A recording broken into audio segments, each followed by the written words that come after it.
अभिषेक कल गए नाग मूर्ति के और सगरो पूजा सामग्री के सावधानी से उठा के ले जाएं लोग और कुंड में जाके विसर्जित कर दें लोग। एके विसर्जित करते ही आपका पूजा संपन्न हो जाएगी। अब जाएं एके विसर्जित कर दें लोग।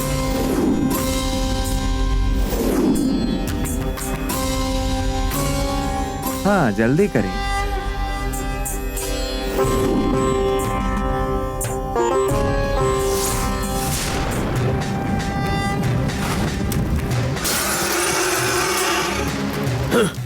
नंदिनी, अब उन करा के ऐसा सबक सिखाई जाओ कि फिर कबहू के वो ऐसा बर्ताव करे के जरूरत कबहू ना करी। हाँ, उनके अपन रूप दिखावा नंदिनी, उन करा के सबक सिखावा नंदिनी, सबक सिखावा।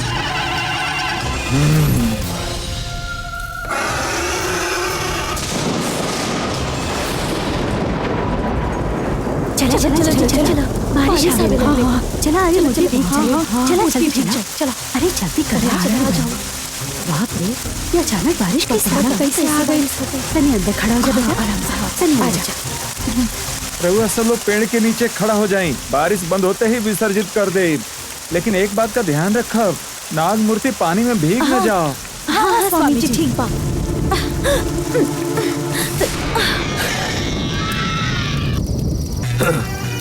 नंदिनी, वो लोग के ऐसा सबक सिखावा कि एकरा बाद वो लोग तार सामने खड़ा होके के हिम्मत भी ना कर पाए। सबक सिखावा नंदिनी, सबक सिखावा, वो लोग के सबक सिखावा।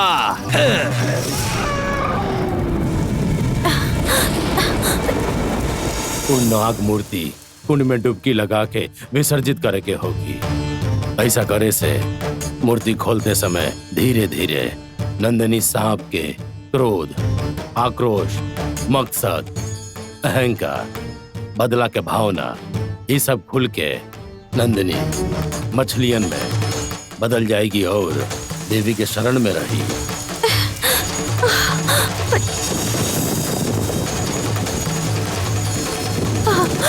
हे भगवान,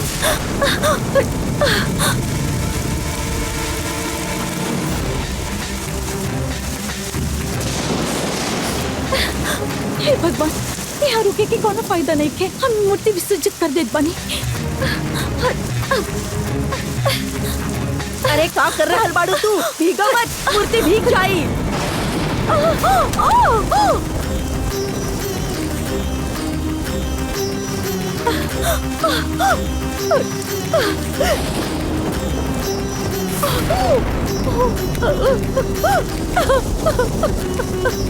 हे भगवान, ये सब का हो गई? ये का हो गई? अब हमार पूजा सफल कैसे होगी? हे भगवान, कहीं हमार परिवार खतरा में तो ना आ जाए।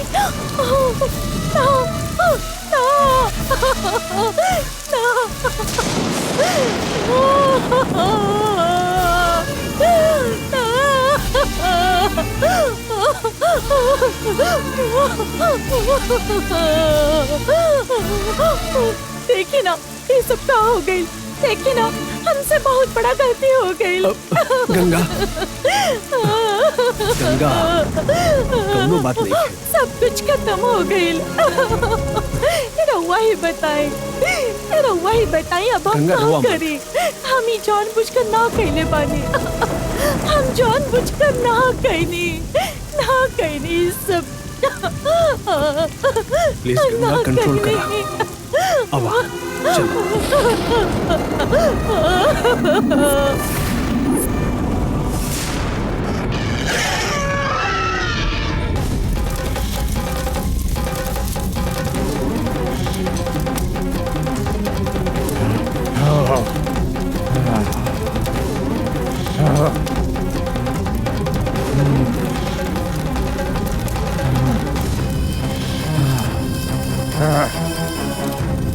नाग शक्ति।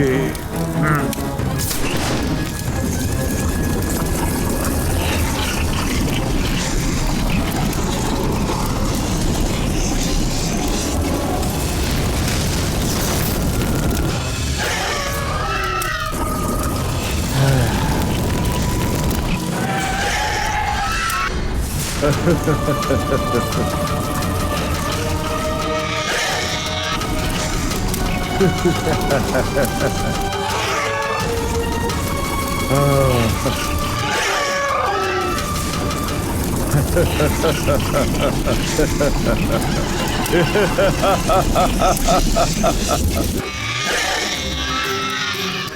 तक नंदिनी बलि ले चुकल होखी। दोनों भी पले उ हम के खोजत यही जे आ जाई। आजा नंदिनी आजा, हमसे मिले आजा नंदिनी, हम तहार खुशी देखे चाहेनी। हमार काम पूरा हो गई। हमरा अमावस्या के पूजा की वजह से अब नंदिनी हमेशा खातिर बंधन में बंध चुकल बिया। तारा के आए में इतना देरी काहे लागता नंदिनी? तहार जीत देखे खातिर तहार पिता तड़पाता नंदिनी। आजा नंदिनी आजा। गंगा का नाग पूजा भी संपन्न हो गई होई। अब नंदिनी बाहर ना आ सकेले, ना आ सकेले, ना आ सकेले।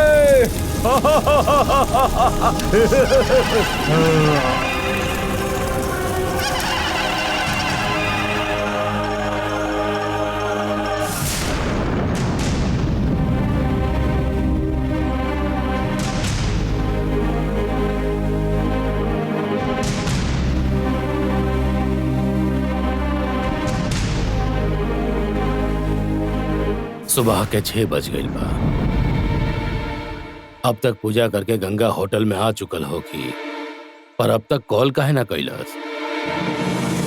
ठीक है, वो कॉल ना कैलस तक का भइल? हम कॉल करके पूजा कैसन रहल हम पूछतन।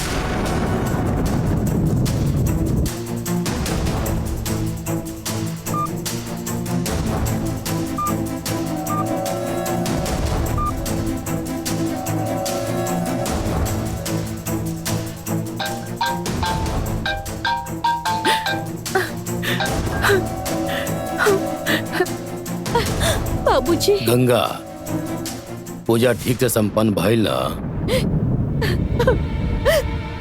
जैसन स्वामी जी बतौले रहले, उ नाग मूर्ति कुंड में विसर्जित कर देलू ना? का भइल, कुछ बोलत काहे नहीं खू? हमने के परिवार पर जो संकट बा ओकरा के हम खत्म कर दे ऐसा लागत रहे, लेकिन हम ऐसा ना कर पैनी बाबूजी। ई का कहत बाड़ू तू? नाग पूजा विधि में हम कोनो भी कमी ना रखनी। ऐसे माता की प्रार्थना करके हम पूजा में बैठ गई। सुबह की पूजा पूरा हो गई रहे, लेकिन मूर्ति विसर्जन के खातिर जाते वक्त बारिश हो गई बाबूजी। अरे रे, तब फिर मूर्ति के विसर्जन भइल ना? ना भइल बाबूजी। उनके और जाते वक्त मूर्ति नीचे गिरकर टूट गई। ऐसा लागल जैसे आसमान फट गई होके। एक उपाय बाबा, ऐसा पंडित जी से पूछनी हम, वो अगला अमावस्या के आके पूजा कैले खातिर बोलने बानी। पूजा होके तक स्वामी जी उपवास रखे खातिर बोलने रहले। अरुण हमके खाना खिलावत रहले, तभी झूठ बोलकर हम उनके मना कर देनी। हमने के परिवार संकट मुक्त हो गई। ऐसा रउआ के खुशी खुशी बतावल चाहत रहनी हम, लेकिन सब बर्बाद हो गई बाबूजी। हम संभाल कर पूजा कैले रहनी, लेकिन आखिर में बारिश होके की वजह से सब कुछ बर्बाद हो गए बाबूजी। रउआ हम पर भरोसा करके यहाँ भेज ले रहनी, लेकिन हम राउर भरोसा तोड़ देनी। ये सोच के हमके बहुत ही बुरा लग रहा बा। हमके माफ कर दी बाबूजी। गंगा बेटी, एमे तोहार कोनो गलती नहीं है। कन्नू भगवती माँ के कुंड में विसर्जन नहीं के भइल ऐसे की हमार पाप बहुत बड़ा बा। एमे तोहार कोनो दोष नहीं है।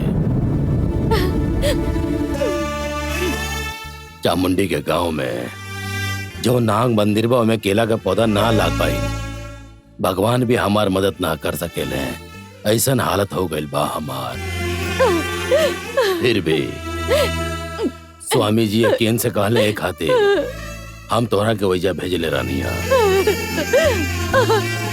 लेकिन ये पूजा भी पूरा ना भइल। बाबूजी, हम अगला अमावस्या के यहाँ वापस आके कुछ भी करके ये पूजा जरूर पूरा कर दे। रब्बा फिक्र मत करी, हम सच कहत बानी। तू हमार फिक्र मत कर, हमके ई तकलीफ से बाहर निकाले खातिर स्वामी जी बाणे। अब आगे का करे के बा ये हम उन्हीं से पूछा तनी। जोन भाई लोग के जायदा तू अब अरुण के साथ घरे वापस आ जा। नहीं बाबूजी, वो यहाँ बस हनीमून खातिर आयल रहनी, लेकिन हम यहाँ सिर्फ पूजा खातिर आयल रहनी। वो पूरा ना हो पाइल, ओकर हमके बहुत दुख बा बाबूजी। गंगा, हमने की पूजा फिर कबो कल हेल जाए, लेकिन जिंदगी एक बार ही मिले ले। तू दोनों की जिंदगी खुशहाल होके, बस ये हमार ख्वाहिश बा और कुछ होना बेटा। तू दोनों एक दूसरे के ठीक से ख्याल रखिया। अब बाद में बात करी जाए।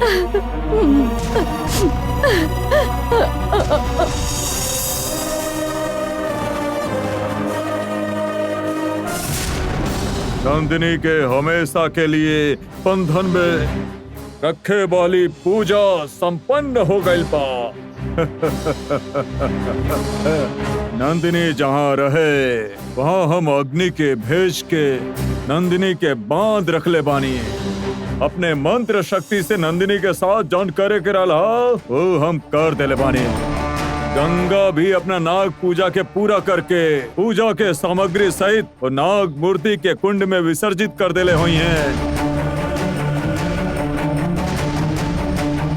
अब हमनी जीवन भर नंदिनी के वजह से कोनो दिक्कत ना होके। नंदिनी का खेल अब समाप्त हो चुकल बा। ना स्वामी जी, ऐसन कहल गलत होखी।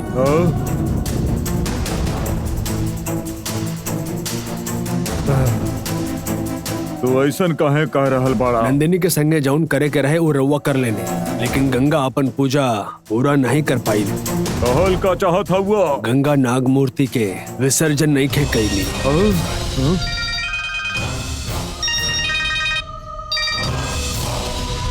बोलो राजशेखर। स्वामी जी, हमने के योजना अनुसार नाग पूजा ना भइल। काहे ना भइल? कुंड में नाग मूर्ति के विसर्जन ना भइल। गंगा कोनो गलती कर देलस? ना स्वामी जी, गंगा के में कोनो गलती नहीं खे, लेकिन बदकिस्मती से पूजा संपन्न ना भइल। आप समस्या के उपाय बताओ नहीं, लेकिन हम ओकरा के पूरा ना कर पाओनी। एकरा हमरा बड़ा दुख बा। रउआ गलत मत समझब। अभी बताए कि हमने के का कर तनी सोचे के होखी। तब तक तू धीरज रखो और फिक्र मत करा। समस्या कितना भी बड़ होके, जब आप हमारा साथ बने तो हमारा कोना बात के फिक्र बा। तू हमरा पर पूरा भरोसा करेला, ये बात हम जाने नहीं। कोनो भी समस्या होके तो के उसे बचावे की जिम्मेदारी हमार हुए। कल रात भर हम पूजा करके थक गइल बानी। हमने के बाद में बात कल जाए, ठीक है? लेकिन तू तनिको भी चिंता मत करिया। हम रखा तनी। नाग पूजा करके नंदिनी सांप के मछली में बदल के ओके देवी के शरण में रख के अपन बचाव करे के रहे। हमने के रउआ वो पूजा करे खातिर कहले रहने, लेकिन वो पूजा ना भइल। अब अगला पूजा करे खातिर हमनी के अगला अमावस के इंतजार करे के पड़े। रउआ बताई स्वामी जी, अब हमनी के का करे के पड़े? ऐसन हालत में हमनी का कर सकेनी? अब अमावस्या के इंतजार करे पड़ी का? हमने अमावस्या तक इंतजार न कर सके नहीं जान। अगर अपन जान बचावे के हो तो जल्द ही कुछ करे के होखी, समझ गईला? तो का करे रउआ बताई, ऐसा नहीं कहल जाओ।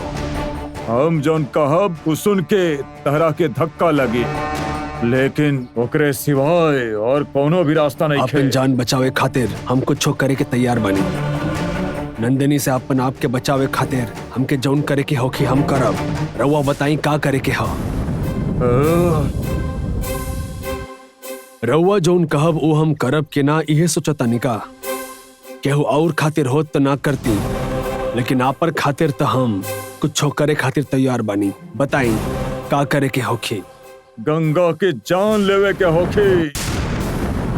रउआ जोन कहब वो हम करब के ना इहे सोचतानी का। केहू और खातिर होत तो ना करती, लेकिन आप पर खातिर तो हम कुछ करे खातिर तैयार बानी। बताई का करे के होखी। गंगा के जान लेवे के होखी। गंगा राजशेखर के बहू बिया। अरुण और गंगा खुश रहे यही से तब राजशेखर ये सब कुछ करता।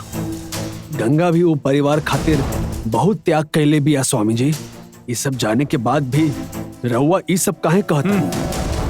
गंगा के ओ महल के बहू बनावे वाला भी हम ही हैं। उहे इंसान अगर ऐसा निर्णय ले रहल बा तो ओकरे पीछे कुछ तो वजह होखी ना। गंगा नाग पूजा ना कर सकल यही लिए नंदिनी के साफ कैला में हमने कामयाब ना हो पौनी जा। ऐसन हालत में नंदिनी उ बंधन के कभी भी तोड़ के बाहर आ सकेले और बाहर आके गंगा के शरीर में ही घुसी हूँ। कहे कि हमके छोड़ के केहू और के शरीर में प्रवेश ना करबो। ऐसन गंगा नंदिनी से वचन ले ले बिया। जो गंगा अच्छी लड़की हिया ई लिए भावनाओं में बहल ठीक नहीं खे। तू ओकरे बारे में मत सोचा। खुद के नंदिनी से बचावे के हा तो गंगा के मारे के ही होखी। आपन जान बचावे खातिर गंगा के जान लेवे के होखी। राजशेखर ये बात मानी का। ये बात हमने राजशेखर से छुपा के रखे के हा। गंगा के वो अपन बेटी समझे ना। वो ओकर जान लेवे खातिर कभी तैयार ना होखी है। राजशेखर से छिपा के ही गंगा के मारे के होखी। अगर गंगा के बारे में सोचत रहबा तो तू, हम, राजशेखर और माधवी अपने चारों जिंदा ना बचल जाई। जैसे नंदिनी वो गंगा में प्रवेश करके हमनी के कुमार के मरलस, वैसे ही वो हमनी के भी आसानी से मार सकेले। अगर नंदिनी से अपन जान बचावे के हो तो गंगा का जिंदा रहल सही नहीं खे। यही लिए ओकरा के मारे के कहता नहीं। हमनी का राज जान के हमनी से पूछताछ करे वाला वो डिटेक्टिव दिवाकर के अपना मंत्र शक्ति से ऊपर भेज देनी। हम वैसे गंगा के भी भेज सके नहीं, लेकिन महल में पूजा करत समय हमरे मंत्र से गंगा के कौनो नुकसान ना पहुंचे। ऐसन वादा कैले बानी हम अरुण से, तभी तो के ही काम करे के कहतानी। 4 जान बचावे खातिर 1 जान का बलि दिहल गलत ना होखेला, लेकिन महल में पूजा करत समय हमरे मंत्र से गंगा के कौनो नुकसान ना पहुंचे। ऐसन वादा कैले बानी हम अरुण से, तभी तो के ही काम करे के कहतानी।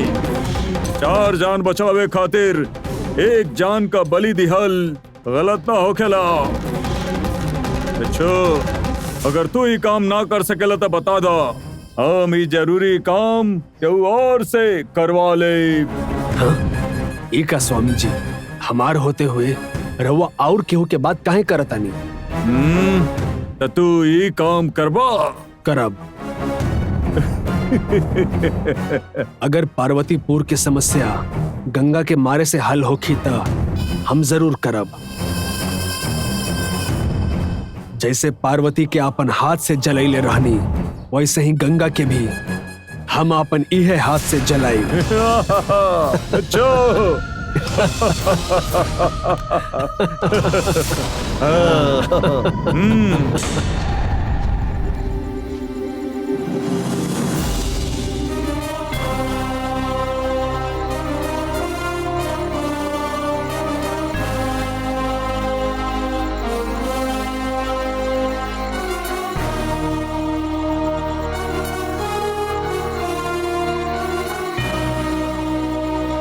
कोनो बात ना सर, हमनी को करा ढूंढ ले जाए। चलो 1 मिनट, हमके अपन कांटेक्ट नंबर दे दी।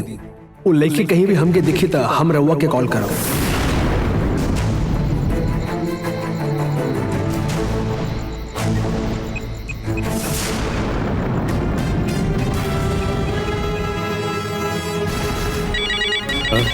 एकर फोन है। हेलो। हेलो सर, रउआ एगो लड़की के ढूंढत तानी। रउआ ऐसन कहलो रहनी, हमने मिलले रहनी ना। हाँ सर। हम रउआ से राउर नंबर ले ले रहनी, याद बा ना? हाँ याद बा सर, बोली सर। रउआ जेके खोजता नहीं वो इस समय कन्नौर के भगवती मंदिर में भैया। अगर आप एजे आ जाइए तो रउआ के साथ लेके जा सकें। सर आप हमनी के काम आसान कर देनी सर, आपके बहुत बहुत धन्यवाद सर। हमनी के आस पास में ही बानी, आप वो लड़की पे नजर रखब, हमनी कबे हो जाओ तनी। हाँ ठीक बा, रउआ जल्दी आए। हाँ ओके सर ओके। चला चलो